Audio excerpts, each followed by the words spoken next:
Hello, and welcome back to another psychology crash course video. Today I'm going to be going over learning outcomes C8. Describe how and/or why one research method is used at the cognitive level of analysis. Today we're going to be focusing on true experiments specifically. We're going to be dissecting things? That is not the kind of experiment I'm talking about. True experiments are often seen as the ideal way to conduct research because they are the only research method that can truly conclude causation. Other research methods, such as surveys, can only draw correlation between two variables, but in a true experiment, each variable can be isolated, and any change that occurs can be inferred to have been because of that independent variable. Within an experiment, there are two variables, the independent variable and the dependent variable. The independent variable is the one that the researcher manipulates, and the dependent variable is the results that happen because of the independent variable. In an ideal world, the variables would be perfectly isolated without influence from any outside forces. However, in practice, this isn't really practical.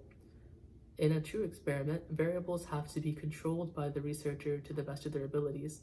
Confounds that could influence the results have to be controlled so that the only thing influencing the results is the independent variable. Before we get into methodology, I would like to demonstrate an experiment in the cognitive field. Please have a seat.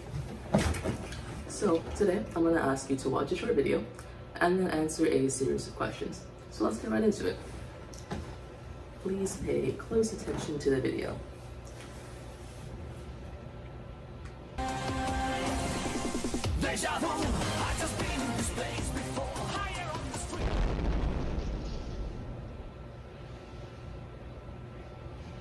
Why are we still here? Just to suffer? Now that you've watched the video, I'm going to ask you a question. So, first off, out of the two cars that were depicted in the car crash, which one did you prefer? The orange one. Alright, solid choice. Now, what color is the sky typically? Blue. Okay. And simple arithmetic problem. What is 2 times 2? 4. Okay. Now, about how fast do you think the cars were going when they contacted? About 20 or 30 miles per hour. Alright. Thank you for coming.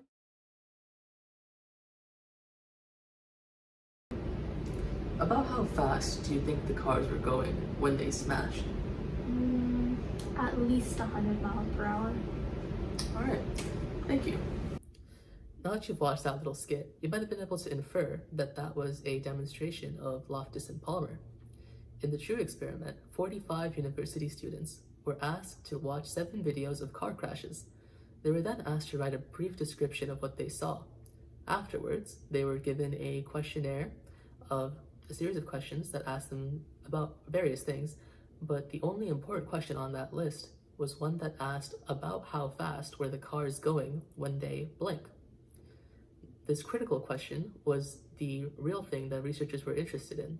They were trying to investigate how filling in that blank with words of various intensities would increase or decrease the speed estimates that the participants gave them.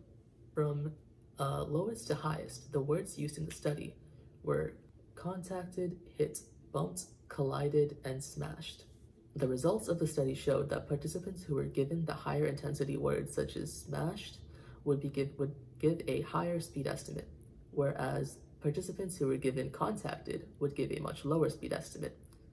This experiment is a perfect example of a true experiment because it shows a laboratory setting where all the confounds are strictly controlled.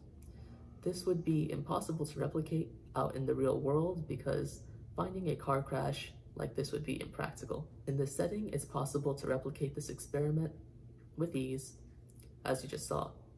In this case, the independent variable in question was the intensity of the word, and the dependent variable was the resulting speed estimate that participants gave. The researchers are able to draw causal relationships between their two variables because they controlled all confounding variables and isolated the variables so that only the wording effect could have an influence on their speed estimates. Thank you for watching. Please like and share, and I hope you'll stick around to watch more psychology crash course videos.